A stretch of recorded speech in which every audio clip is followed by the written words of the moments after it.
What if the oldest Christian Bible on earth is not sitting behind glass in Europe?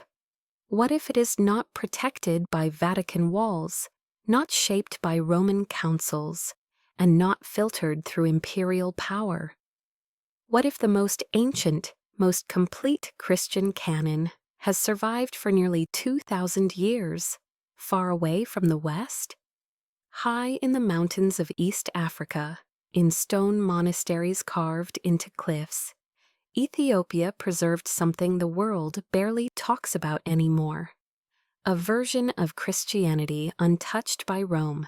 For most people today, the Bible means 66 books. That number feels fixed, official, final. But in Ethiopia, the Bible is not 66 books. It is over 81. And sometimes more. Books that were debated, rejected, or quietly removed by Western councils were never removed in Ethiopia. Not because Ethiopians were unaware of those debates, but because they never belonged to Rome in the first place. Ethiopia became Christian around the same time as the Roman Empire. But unlike Europe, it was never conquered by Rome, never absorbed into Byzantine rule, and never forced to align its theology with imperial interests. While Western Christianity narrowed its canon, standardized belief, and centralized authority, Ethiopia preserved a wider spiritual universe. And it did not preserve these texts as museum artifacts. It preserved them as living memory. For centuries, Ethiopian monks copied manuscripts by hand, line by line, using ink made from soot and sacred water, writing on parchment made from goat skin. Before writing a single word, they prayed. They believed transcription itself was worship. Memory was sacred. Forgetting was dangerous.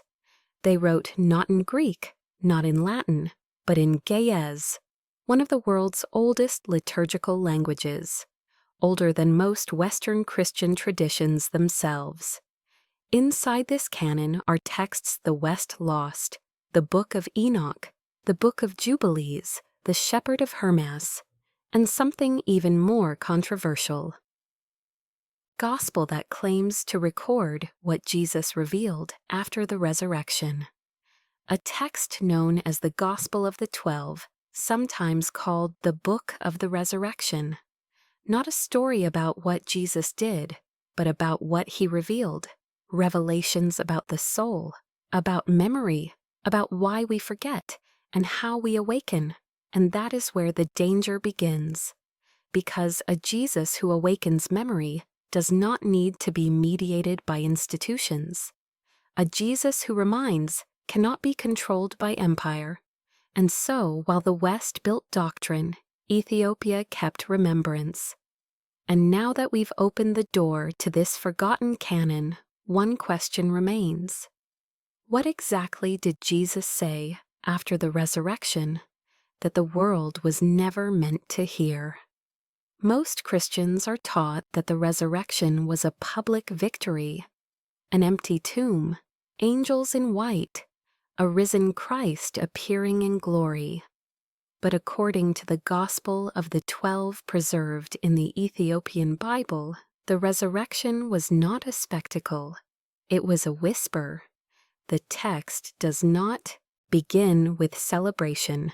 It begins with silence. The disciples are gathered in a hidden place. Some versions say a cave, others a secluded house. They are afraid, confused, still grieving, unsure what comes next.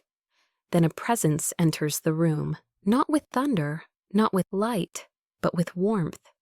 Before they even see him, they feel something stir in their chest. And when they finally look up, something astonishing happens. They do not recognize Jesus by sight. They recognize him by the fire awakened in their hearts. This detail echoes a familiar passage in Luke, where Jesus walks with disciples on the road to Emmaus and is not recognized until something inside them burns. But in the Gospel of the 12, this becomes the entire message. Resurrection is not about physical appearance. It is about recognition. It is about vibration, about remembrance. And then Jesus speaks words that overturn nearly everything Western theology teaches about the resurrection. "Do not be amazed that I have returned in this form," he says. "I am not here to prove life after death.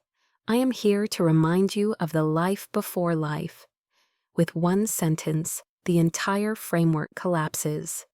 Jesus is not demonstrating power over the grave. He is awakening memory. The disciples ask him what he means, and Jesus begins to reveal what the Gospel of the 12 calls the architecture of the soul. He tells them that every soul was sown from light, chosen with intention, sent into the world not as punishment, but as mission. He explains that the soul consents to forget its origin, not because forgetting is failure, but because remembrance must be earned. Earth, he says, is not exile. Earth is initiation. This is where the text becomes dangerous, because if souls are not fallen, then guilt loses its power. If forgetting is chosen, then awakening becomes possible. And if awakening is possible, no institution can claim exclusive authority over salvation. Jesus tells them that before they were flesh, they were flame. In Ethiopian theology, flame is not poetry, it is ontology. Flame represents pure consciousness, unbound, luminous, eternal. Flesh is simply the cloak. Resurrection is not an event in time. It is the moment the cloak is recognized for what it is, temporary. Then Jesus delivers a teaching that later councils would never allow into canon. He says he did not come to build temples. He did not come to establish hierarchies. He did not come to create intermediaries. He came to awaken the divine blueprint placed inside every soul, a blueprint older than creation itself. This is why the Gospel of the 12 never entered the Western Bible. Not because it lacked spirituality, but because it offered too much. A Jesus who awakens does not need empire. A Jesus who reminds cannot be controlled. A Jesus who calls disciples siblings dissolves all spiritual hierarchy. And as the disciples sit there, trembling, not from fear, but from recognition, they begin to understand something profound. The resurrection was never meant to be watched. It was meant to be remembered. And if that is true, then one question remains. If Jesus did not return to prove resurrection, what exactly did he want humanity to remember? If Jesus returned not to prove resurrection, but to awaken memory, then the next question is unavoidable. What exactly were we meant to remember? According to the Gospel of the 12, the first great revelation Jesus gives after the resurrection is not about sin, not about judgment, not about the end of the world. It is about origin. He looks at the disciples and speaks words so simple, so destabilizing, that they would later be buried beneath centuries of doctrine. Before you were flesh, he says, you were flame. At first, they do not understand. They are standing in bodies, breathing air, looking at a risen teacher who still appears human. But his words point beyond the body, beyond the womb, beyond time itself. In the Ethiopian tradition, flame is not metaphor. Flame is what consciousness is made of before it forgets itself. Ancient Gaia's commentaries use the word nura, light that knows itself, light that remembers its source, light before division, light before form. Jesus explains that the soul does not begin at birth.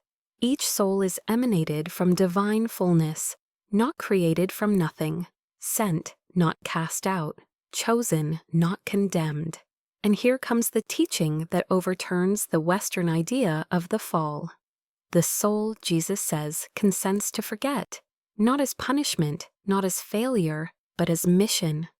Because remembrance that is inherited has no weight, only remembrance that is rediscovered becomes real. This is why, he explains, earth is not a prison, earth is initiation, a place where the soul enters limitation so that awakening becomes meaningful, a place where friction sharpens memory, a place where struggle becomes the key. You are not sinners in need of saving, Jesus tells them. You are dreamers in need of waking. This single shift changes everything. In Western theology, humanity is broken and must be repaired from outside. But in the Gospel of the 12, humanity is asleep and must awaken from within. Jesus describes the descent of the soul as a veil, not a fall, a narrowing of perception, not a corruption of essence. He tells them that every challenge chosen by a soul is not random. Each hardship is calibrated. Each wound carries a hidden key. Nothing is wasted, nothing is accidental. To help them understand, Jesus gives an analogy preserved in Ethiopian commentary. A prince leaves his palace and enters a foreign land disguised as a servant. He forgets who he is, he suffers, he struggles. And when he finally remembers his lineage, that remembrance is not borrowed, it is earned. The disciples begin to feel something stir, not belief, recognition. They understand why they recognize Jesus not by his face, but by the fire in their hearts. Flame recognizes flame. And this prepares them for the next revelation, because once Jesus explains what the soul is, he turns to what the soul must do, not worship, not obey, but remember. And that is where everything shifts. After revealing the soul's origin, its flame, its mission, its descent, Jesus does something no Western gospel records. He does not send the disciples out to preach. He does not command them to build institutions. He does not establish doctrine. Instead, he gathers them closer. The Gospel of the 12 says he forms what the Ethiopian tradition calls the circle of remembrance. No hierarchy, no center, no one above another. They sit in a ring, and Jesus stands among them, not above them. And something subtle but monumental happens. He stops calling them disciples. He calls them siblings. With one word, spiritual hierarchy collapses. This is not a teacher and followers, not a master and servants. This is a shared awakening. Then Jesus gives them something the text insists cannot be written on any scroll. He breathes. At first, it seems almost too simple, but in Ethiopian theology, breath is never just air. Breath is life force. Breath is memory force. Breath is the spark that activates the divine blueprint within the human soul. The same breath God used to animate Adam, the same breath prophets called the wind of awakening. Jesus lifts his hands over the circle and says, "Receive the breath of remembrance. Let it burn away the veil of forgetfulness." The disciples feel warmth, not from heat, but from recognition. Their chests expand, their minds quiet. Something ancient stirs behind the noise of thought. This is not information being transmitted, it is consciousness. Ethiopian mystical commentary explains that true knowledge cannot be taught. It must be activated. And then Jesus delivers one of the most radical teachings in the entire gospel. Truth is not preserved in temples, he says. It is preserved in those who awaken. This is why the Gospel of the 12 could never survive empire. A religion built on hierarchy needs buildings, clergy, structure, and control. But a path built on awareness needs only one thing: a living flame inside the human soul. Jesus tells them that the world is ruled by false lords. Not demons with horns, but illusions. Fear, guilt, shame, separation. These illusions only rule when memory sleeps. When the flame awakens, their power dissolves instantly. He asks each person in the circle to speak, not prayers, not confessions, but what they remember. And one by one, they begin to say things they have never said before. Glimpses of other journeys, moments of clarity, a quiet knowing rising from deep within. This is the turning point. This is where followers become awakened ones. The Gospel of the 12 ends this section with a line rarely quoted outside Ethiopia. What he ignited in them, they ignited in others. You cannot outlaw breath. You cannot suppress flame. You cannot legislate awakening, but what Jesus shows them. Next, the vision of realms, gates, watchers, and illusions is so vast, so mystical, that even some early believers struggled to understand it. Yet Ethiopia preserved it, and that is where the story goes next. After the breath of remembrance is given, the room falls silent again. But this silence is different. It is no longer the silence of fear. It is the silence before revelation. According to the Gospel of the 12, Jesus then does something no Western gospel dares to describe. He invites the disciples to close their eyes. Their bodies remain still, but their awareness begins to move. The text says, their eyes were closed, yet they saw. Their feet did not walk, yet they traveled. Jesus leads them beyond what Ethiopian mystics call the veil, the boundary of ordinary perception. And suddenly, they are no longer in a hidden room.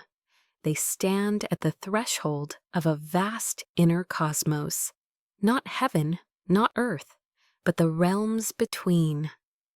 Layers of reality unfold, each one more subtle, more luminous, less bound by form. Jesus tells them, "These are the realms your soul passed through before it slept."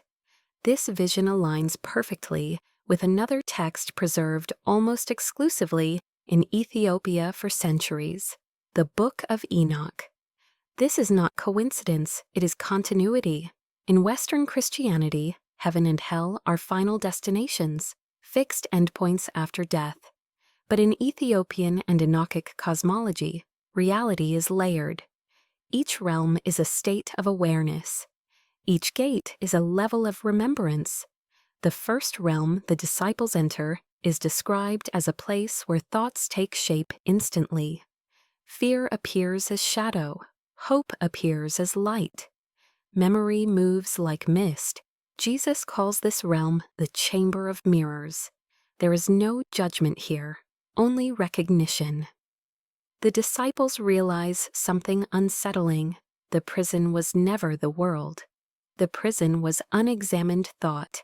From there, Jesus leads them to another threshold, the Hall of Watchers.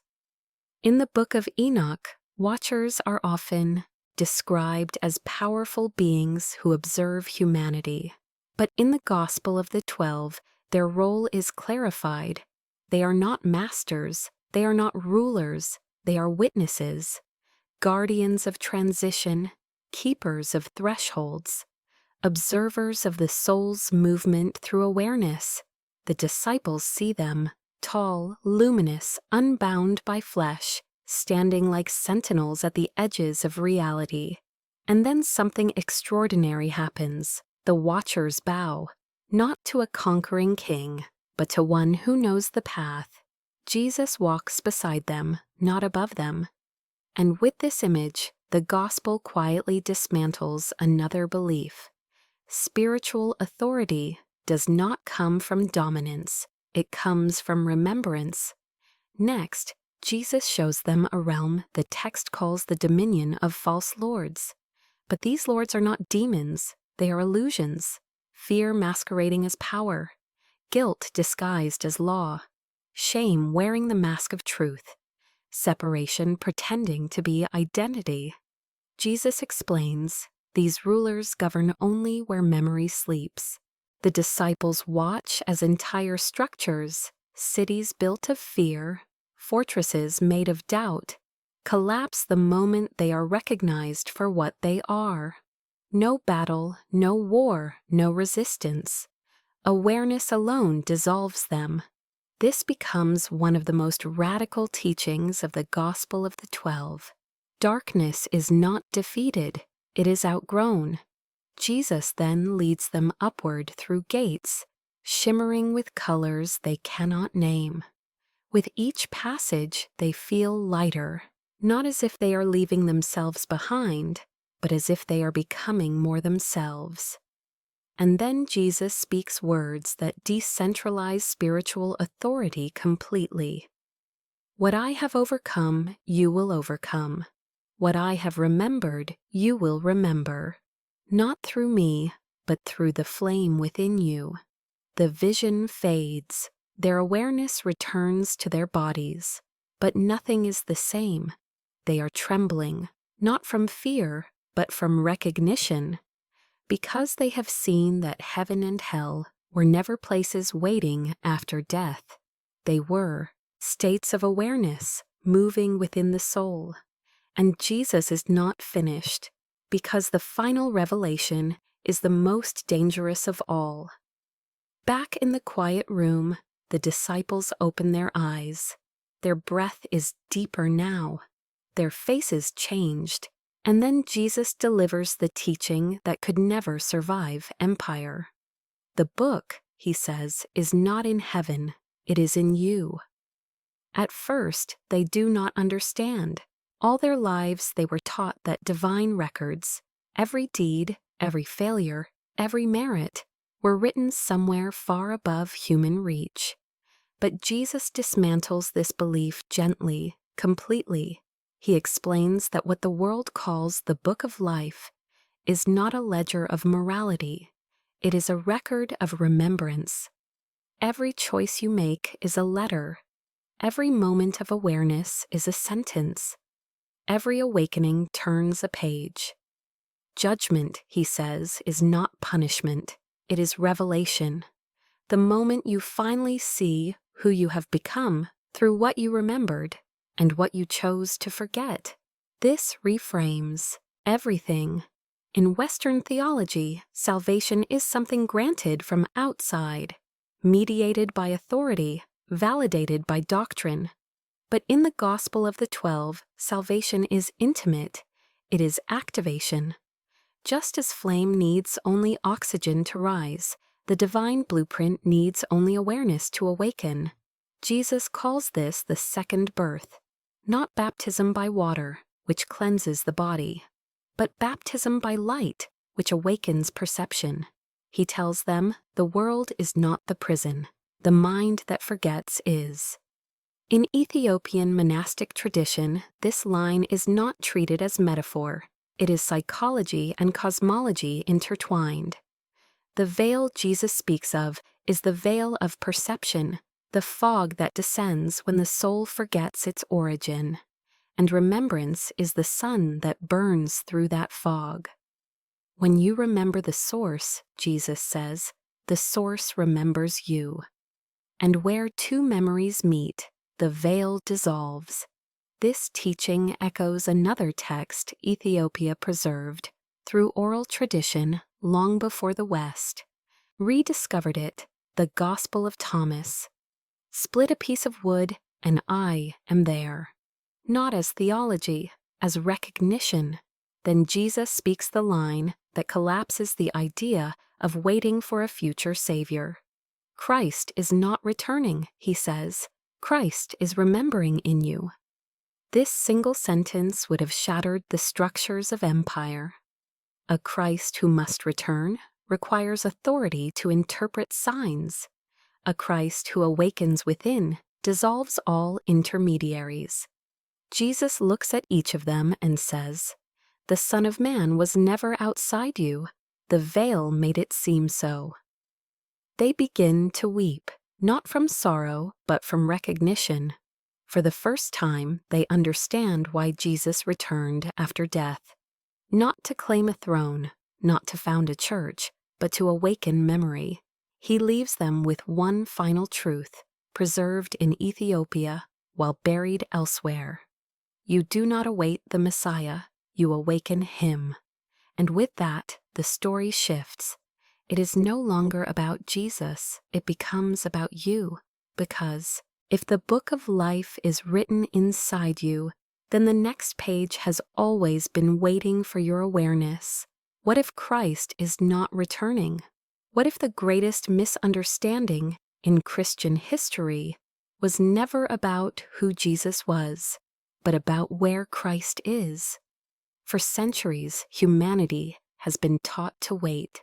Wait for a sign. Wait for the sky to open. Wait for the Messiah to come back and set things right.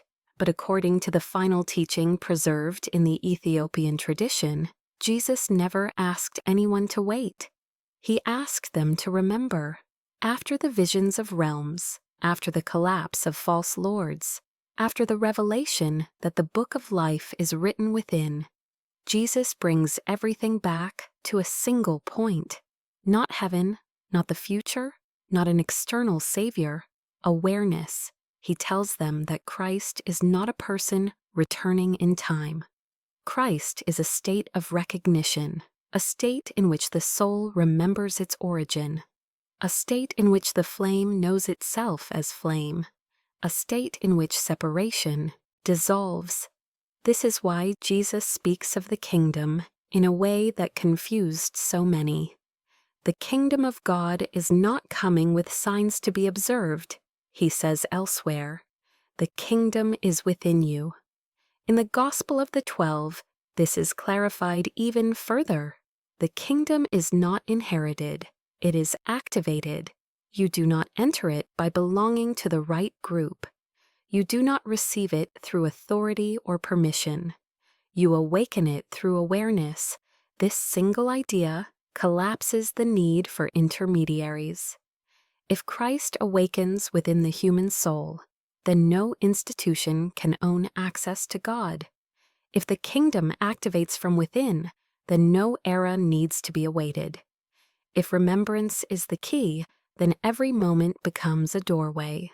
Jesus tells the disciples something so quiet, so intimate, that it almost passes unnoticed. He says that what the world calls the second coming is not an event in the sky. It is an event in consciousness. It happens every time a human being remembers who they were before. Fear taught them otherwise. It happens every time the flame burns through the veil of forgetting. It happens every time awareness replaces illusion.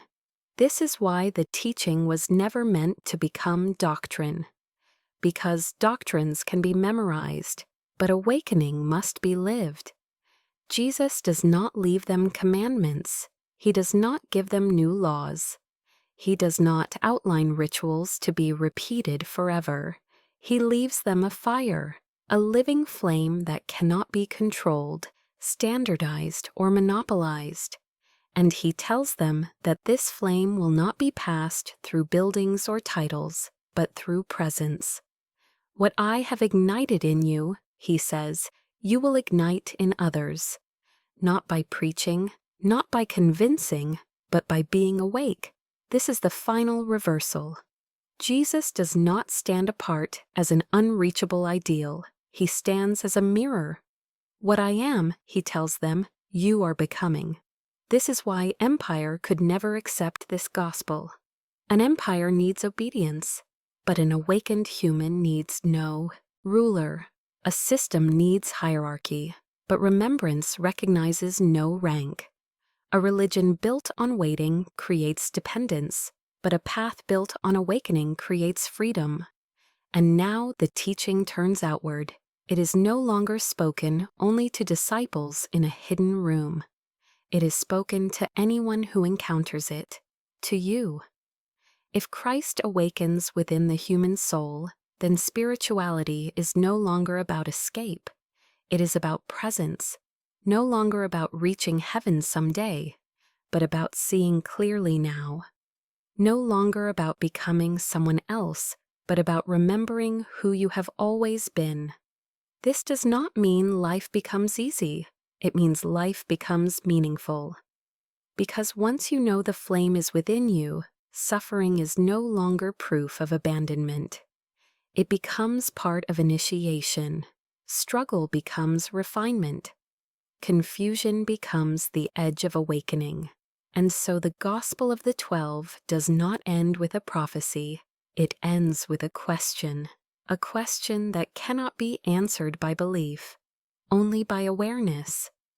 If the book of life is written inside you, if every choice is a letter, if every moment of clarity turns a page, then the final question is not when Christ will return. The final question is this: if the book is in you, what will you write next? And in that question, the flame waits. If something you heard today stirred a quiet recognition inside you, if this felt less like information and more like a remembering, then you didn't arrive here by accident. This channel was not created to tell you what to believe. It exists to explore what we've forgotten.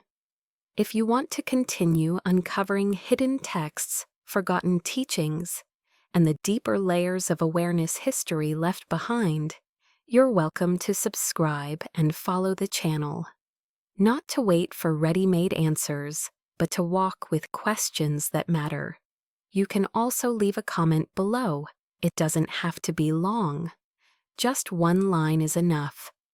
What was the moment in this video that made you pause? Because sometimes a flame isn't lit by instruction, but by realizing you're not walking this path alone. If you choose to continue, the next pages are already waiting.